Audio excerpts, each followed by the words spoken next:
د 400 په یو شخصي پلکن نو مسکول کې د لسم ماشومانو د پوزیشن غستو په درناوي کې یو لوی دستور شوی دا دغه ماشومانو ته انعامونه او سرټیفیکټ ورکړی شوی دغه سکول مرمنه میډم سومری په خپل یو سر دغه سکول آباد کړی دی چې نن یې دغه مقام ته راورسو چې د هغې په وینا د بورډ په امتحانونو کې ټاپ پوزیشنونه راغلل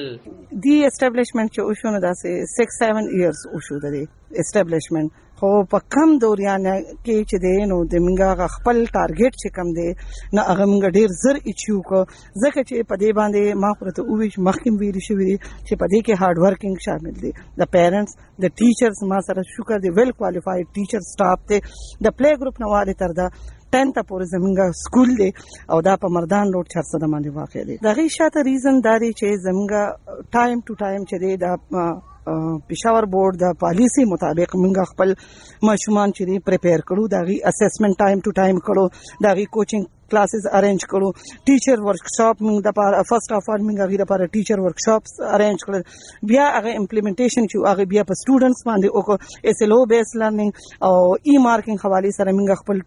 سټوډنټس تیار کړل دا ټایم چې کوم او دا خو ډیر شارټ ډیوریشن او ځکه چې د سیشن پرمټ کې باندې د ارال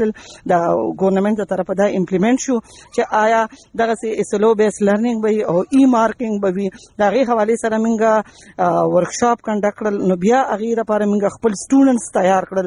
ډیر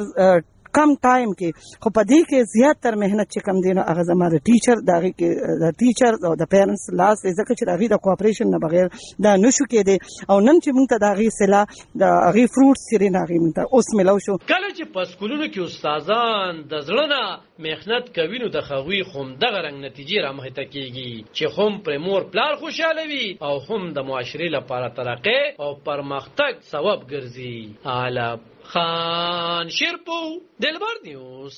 400